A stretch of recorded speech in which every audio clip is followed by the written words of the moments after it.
बड़ी खबर मिल रही है। दो युवकों से हथियार के बल पर लूट हुई है। ललित पड़ाव बस स्टैंड के पास इस लूटपाट को अंजाम दिया गया। लूट का विरोध करने पर मारपीट की गई है। 5500 रुपए लूटकर आरोपी फरार हुए। जानकारी के मुताबिक दोनों युवक बाइक से शहर के ललित पड़ाव बस स्टैंड स्थित सिद्धि विनायक होटल खाना खाने जा रहे थे। तभी 7 से 8 लड़कों ने उन्हें रोका। इसके बाद हथियारों के बल पर 5500 रुपए लूट लिए और दोनों के साथ जमकर मारपीट की और मौके से फरार हो गए।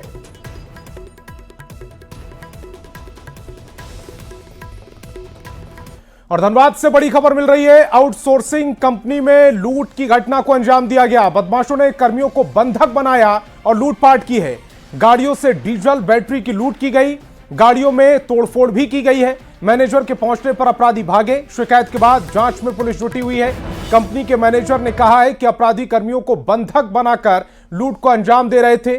उनके मौके पर पहुंचने पर अपराधी बैटरी को फेंककर भाग निकले हैं। एक अपराधी की पहचान संतलाल के रूप में की गई। पुलिस को लिखित शिकायत दी गई, जिसके बाद मामले की जांच जारी है। आसपास देख रहे गाड़ी का शॉर्टेज है, मशीन में गाड़ी सब आ नहीं रहा है। तो हम लोग 1-2 गार्ड लेकर के जब डंपिंग में गए तो वहां पे जाके देख रहे हैं कि डोजर वाले के साथ डोजर वालों को मारपीट करके उसका मोबाइल छीन लिया था और उसको भी बंधक बनाकर जैसे जैसे गाड़ी जा रहा सब ड्राइवर लोग को वहाँ बंधक बना के और डीजल निकाल रहा था और बैटरी लेके लोग जा रहा था। तो हम लोग गाड़ी को भी तोड़फोड़ किया है। तो हम लोग को जब देखा तो लोग डंपिंग से कूद के भागने लगे। तो हम लोग का पीछा किए कुछ आगे तक। तो आगे जाने के दरमियान ये हम लोग को डब्बा मिला है और 4 गो बैटरी रास्ता में फेंक करके वो लोग भागा है।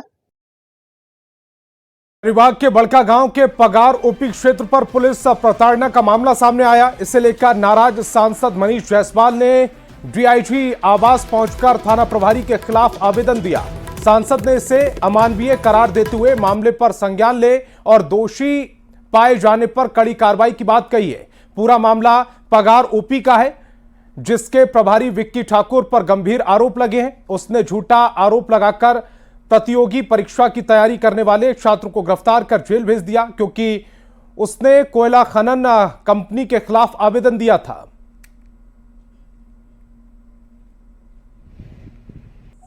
हजारीबाग के जो सीनियर पुलिस के पदाधिकारी हैं, एसपी हैं, डीआईजी है, उनसे ऊपर के जितने लोग हैं, कि कोई ऐसा थानेदार जो कि एक सामान्य आदमी, एक सामान्य कृषक आदमी जो है और उसका परिवार जाता है, उसका पूरा थाना छीट देता है और उस थानेदार का गट्टा पकड़ लेता है, क्या वो पुलिस में रहने के लायक है क्या?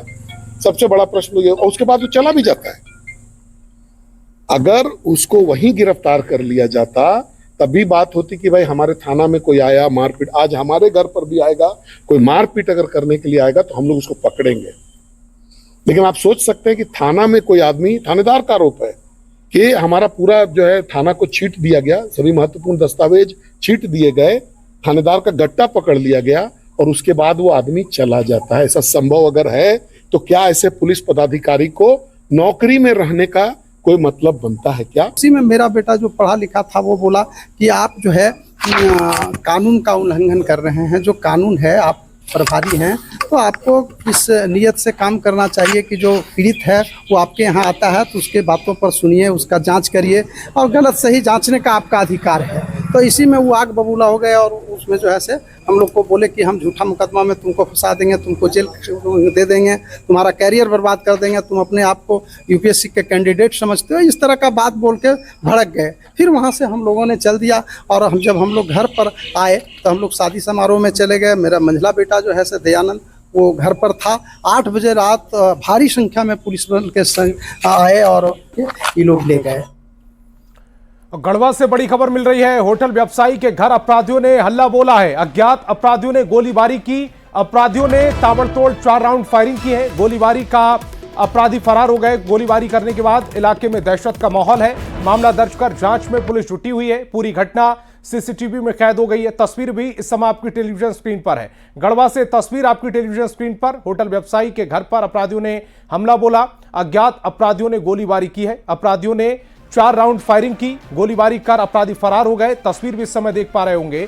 नकाबपोश एक शख्स जो सफेद कलर का गमछा लगाए हुए और जो तस्वीर में नजर आ रहा है कि ग्रीन कलर की यानी कि हरे कलर की शर्ट पहना हुआ एक शख्स आता है और 4 राउंड फायरिंग करता है, फरार हो जाता है। तस्वीर देख पा रहे होंगे, इलाके में इस गोलीबारी के बाद दहशत है। रात में 12 बजे के लमसम 3-4 लोग आए, आनाधुन फायरिंग किए और चले गए। इसकी सूचना हम सुबह में पुलिस को दे दिए। क्या वो सीसीटीवी में कैद भी हुआ है क्या? और सीसीटीवी में उनका चेहरा कैद हुआ है, बांधे हुए हैं।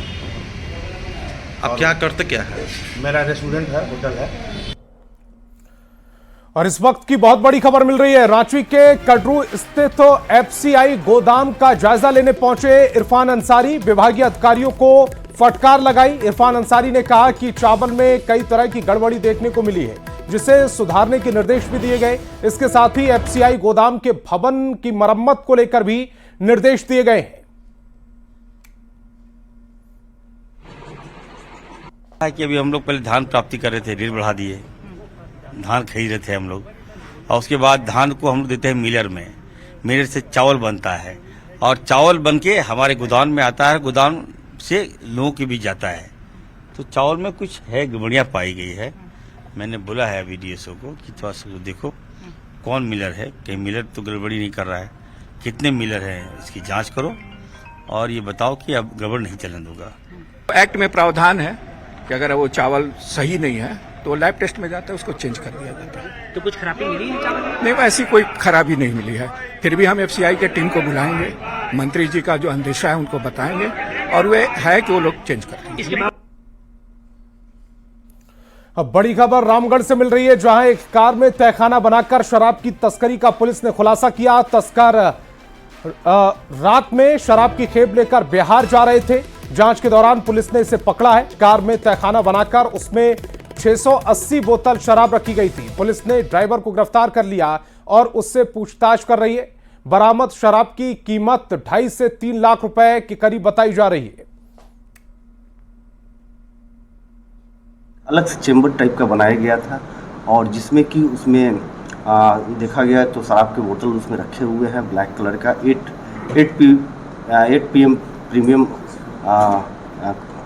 ये ब्रांड का उसमें शराब है और जो कि 680 पीस शराब उसमें से बरामद किया गया है। झारखंड से बिहार में खपाने के लिए ले जाए जा रहे अवैध विदेशी शराब को रामगढ़ थाना पुलिस ने NH-33 के माय टुंगरी के पास से पकड़ा है। आप देख सकते हैं पकड़े गए शराब जो है कई बोरों में रखे हुए हैं। लगभग 680 बोतलों में ये शराब रखे गए थे, जिसे बिहार के नवादा जिले में खपाए जाने की योजना थी। एक बोलेरो चालक को गिरफ्तार किया गया है, जो बिहार के मुजफ्फर जिले के सकरा थाना क्षेत्र का रहने वाला है। रामगढ़ एसपी ने प्रेस कॉन्फ्रेंस में बताया कि पकड़े गए शराब की कीमत लगभग 2.5 लाख रुपये है और इसे बिहार में ले जा करके खपाए जाने की योजना थी। फिलहाल यह रामगढ़ पुलिस की बड़ी सफलता मानी जा रही है। अब देख सकते हैं कि किस तरह से ये शराब पकड़ा गया। और आपको ये बताना चाहेंगे कि जिस बोलेरो स्कॉर्पियो गाड़ी में ये शराब ले जाया जा रहा था, उसमें एक चेम्बर बनाया गया था जिसके अंदर में शराब छिपा कर रखा गया था। पुलिस को जैसे ही सूचना मिली, पुलिस ने NH-33 पर घेराबंदी करके इस स्कॉर्पियो गाड़ी को पकड़ा और ये शराब को बरामद किया है। ऐसे में यह रामगढ़ पुलिस की बड़ी उपलब्धि मानी जा रही है। जावेद खान, न्यूज़ 18 रामगढ़। खबर चाईबासा से, जहां सीआरपीएफ कैंप पर ठनका गिरने से सीआरपीएफ के सेकंड कमांड अधिकारी MP सिंह की मौत हो गई। कल शाम 2 अधिकारी और 2 जवान ठनका की चपेट में आए थे। सारंडा जंगल के बालिबा कैंप में बारिश के दौरान अचानक ठनका गिरा, जिसमें सीआरपीएफ के सेकंड कमांड अधिकारी और सहायक कमांडेंट के अलावा 2 जवान झुलस गए। इसमें सीआरपीएफ के द्वितीय कमान अधिकारी MP सिंह की इलाज के दौरान मौत हो गई है। सहायक कमांडेंट सुबीर मंडल के अलावा अन्य 2 जवान घायल हैं, जिन्हें आज एयरलिफ्ट कर रांची लाया गया। तो 2 तस्वीरें फिलहाल आपकी टेलीविजन स्क्रीन पर है। ठनका गिरने से यह पूरा हादसा हुआ, जिसमें सीआरपीएफ के एक जवान की मौत हो गई, दुखद मौत हो गई। बाकी को एयरलिफ्ट किया गया है, रांची लाया गया है। सीआरपीएफ कैंप पर यह ठनका गिरा था।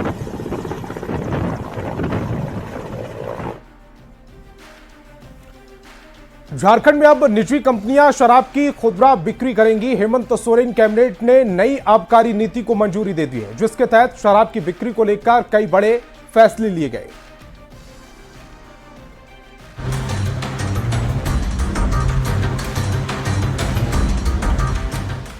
झारखंड की हेमंत सोरेन सरकार ने नई आबकारी नीति को मंजूरी दे दी।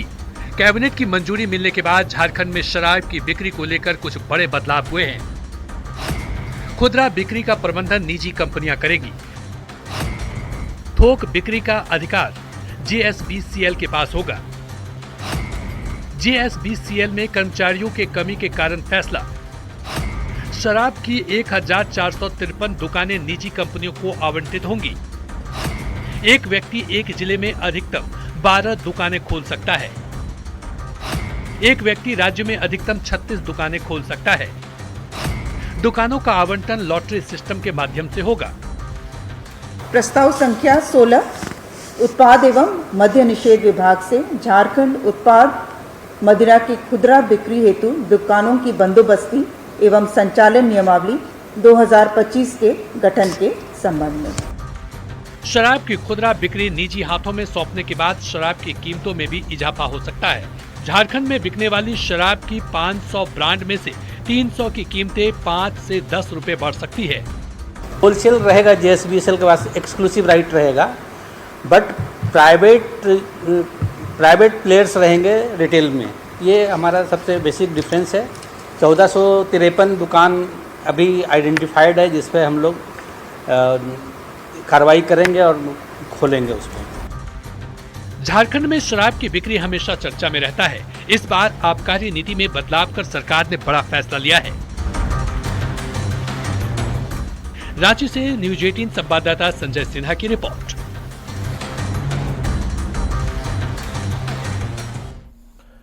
और झारखंड सरकार की नई शराब नीति पर सियासत शुरू हो गई है। कांग्रेस का कहना है कि नई नीति से राज्य का राजस्व बढ़ेगा। वहीं बीजेपी का कहना है कि शराब नीति के लागू होने से बिचौलिए हावी हो जाएंगे।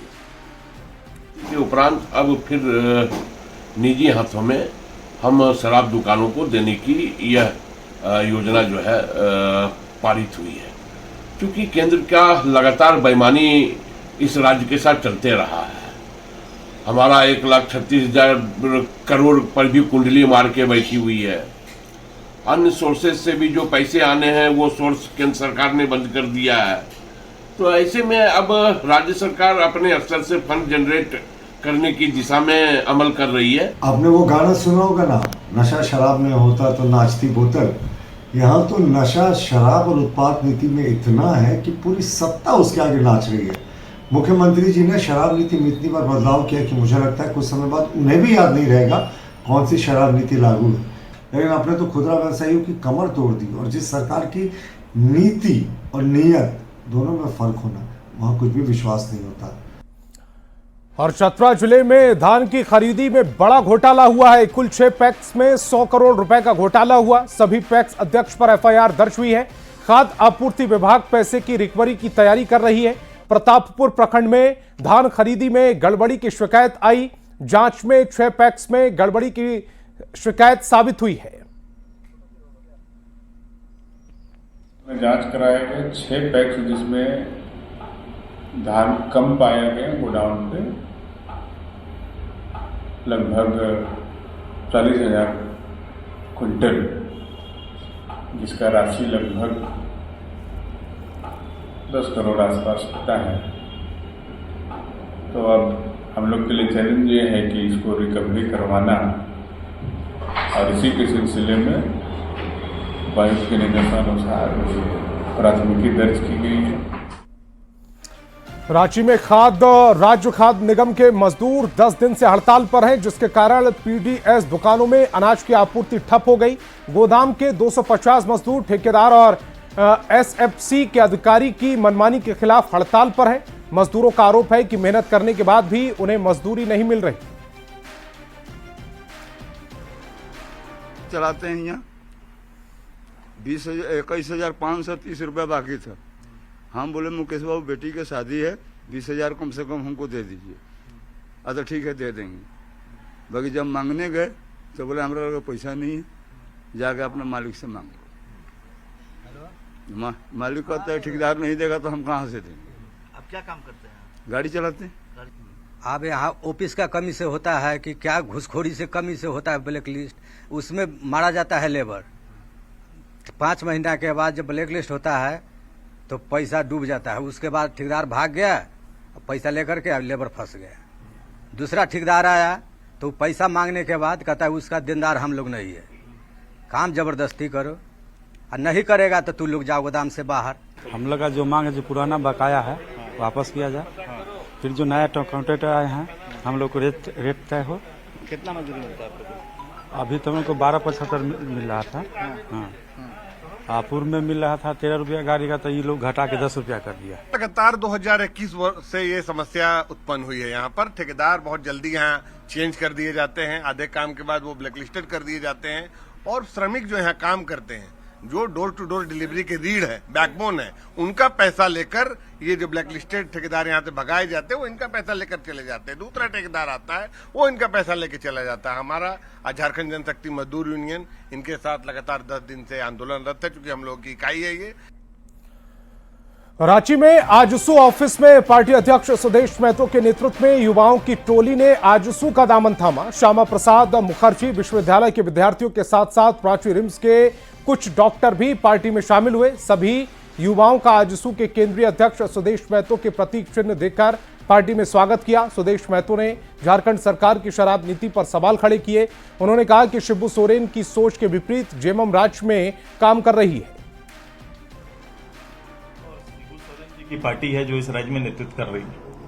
शिबू सोरेन जी के निजी विचार से अभी तक ये पार्टी काम कर रही है। चूंकि शराब के लिए नीति बनाएंगे बोल के गुरुजी का तो कोई नेतृत्व ऐसा नहीं होता, चूंकि उनका जीवन और पीछे का जो काल रहा है, उन्होंने हमेशा इस आइडियोलॉजी को फोकस किया है कि भाई शराब के सेवन से बचाना है। आज उनकी पार्टी इस राज्य में नेतृत्व करके नीतियां बना रही है। ये एक फोकस है मेरा। क्या चाहती है झारखंड मुक्ति मोर्चा? गुरुजी के जो बेसिक उनकी सोच का स्ट्रक्चर था उससे अलग हटकर चलना चाह रही है, ये साबित हो गया। और जेएससीए की नई कमेटी का चुनाव 18 मई को होना है। ऐसे में आज द टीम के उम्मीदवारों ने अपना मैनिफेस्टो जारी किया। द टीम के अध्यक्ष पद के उम्मीदवार अजयनाथ शाहदेव और दूसरे उम्मीदवारों ने अपने मैनिफेस्टो को साझा किया। मैनिफेस्टो में राज्य के शहरी और ग्रामीण इलाकों में क्रिकेट इंफ्रास्ट्रक्चर को मजबूत करने की बात कही गई। मैनिफेस्टो में ईस्टर्न इंडिया में झारखंड को क्रिकेट हब बनाने की कोशिश का वादा भी किया गया।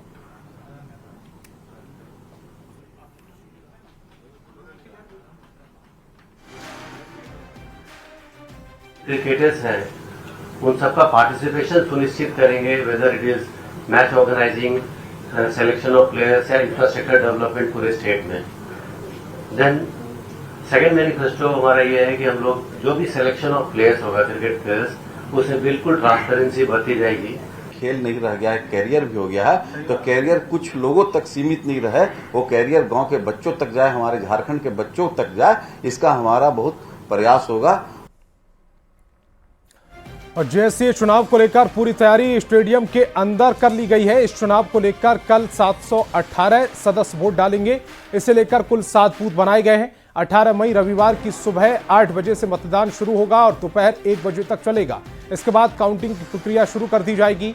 उम्मीद जताई जा रही है कि शाम 6 बजे तक नतीजे सामने आएंगे। इस चुनाव को लेकर सुरक्षा के लिहाज से 5 मजिस्ट्रेट की नियुक्ति की गई है। रांची के जेएससीए स्टेडियम के अंदर पोलिंग बूथ से ज्यादा जानकारी दे रहे संवाददाता संजय कुमार सिन्हा। 18 मई को होने वाले जेएससीए के चुनाव को लेकर तैयारियां पूरी कर ली गई है और हम जेएससीए स्टेट जो क्रिकेट स्टेडियम है उसके अंदर जहां पोलिंग बूथ बनाए गए हैं, हम वहां मौजूद है। देख सकते हैं कि 7 पोलिंग बूथ हैं। सुबह 8 बजे से मतदान शुरू हो जाएगा और दोपहर 1 बजे तक मतदान चलेगा। हमारे साथ इस समय जो इंचार्ज हैं यहाँ के, हम सीधे उनसे बात करेंगे। देवेंद्र जी हमारे साथ हैं कि सर इधर आएंगे। ये जो तैयारियां हैं जिसको लेकर बहुत हाइप है कि जेएससीए का चुनाव कैसे होगा, कैसे वोट पड़ेंगे, क्या ये पोलिंग उसी तरीके से होता है जैसे होता है? बिल्कुल, यहाँ पर कुल मिला के 718 वोटर हैं जिनकी यहाँ पर वोटिंग का समय यहाँ पर 8:30 बजे से लेकर रहेगा 1 बजे तक और उसके बाद 2 बजे से लेकर शाम का 6 बजे तक काउंटिंग की प्रक्रिया होगी। यहाँ पर कुल मिला के 7 बूथ यहाँ पर बनाए गए हैं। तो उसमें 7 बूथ में यहाँ पर जितने यहाँ पर वोटर रहेंगे 718 वोटर को यहाँ पर बांट दिया गया है सभी बूथों में अलग अलग। यहाँ सब लोग बूथों में चल सकते हैं? हाँ बिल्कुल। तो हम दिखलाते हैं कि बूथ देखिए, बूथ के अंदर क्या कुछ है। और यहाँ पर देखिए छोटे छोटे बूथ बनाए गए हैं, कमरे के अंदर यहाँ पर लोग आएंगे और आने के बाद सर आप अंदर आएंगे, आने के बाद यहाँ अपना जो है मतदान है, मतदान देंगे। सर यही कमरे में जो बॉक्स रखा होगा? बिल्कुल बिल्कुल, यही बॉक्स रहेगा यहाँ पर। जी बॉक्स यहाँ पर रहेगा। सुरक्षा की बात करें सर, जिसको लेके बात कर रहे हैं कि जाहिर है कि 718 अगर मतदाता होंगे तो सुरक्षा भी बेहद जरूरी है। ना है यहाँ पर सुरक्षा के यहाँ पर सभी व्यवस्था किए गए हैं।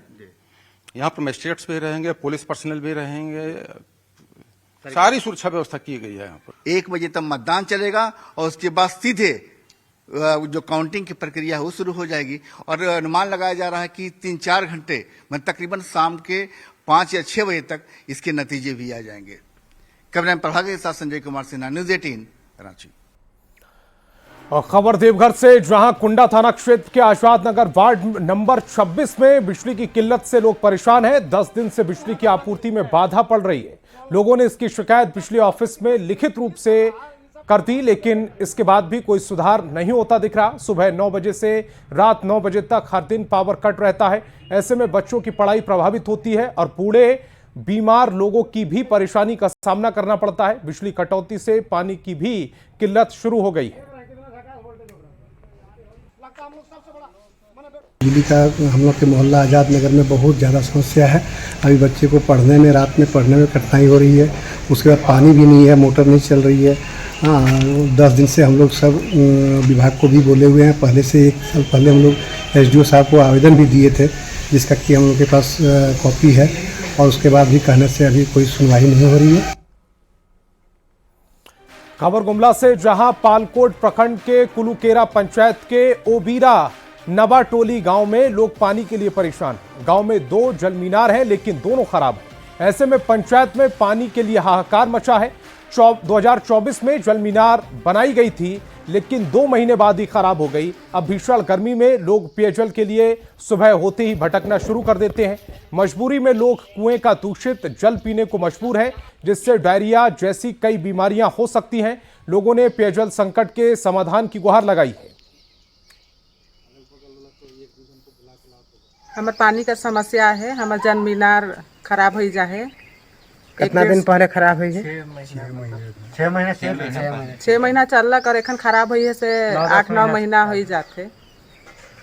खबर मन कई रहा कई रही, फिर भी बनाए के लिए एखन तक नहीं आल। पानी लाने के लिए हमके बहुत दूर जाए पड़े और गंदा पानी, कचरा पानी के हमें पियो थी। ठेकेदार के फोन कर ली, और ठेकेदार के हमें फोन कर ली तो अपने मिस्त्री भेजत हो कई के कहलक, लेकिन मिस्त्री एखन तक नहीं आवत है।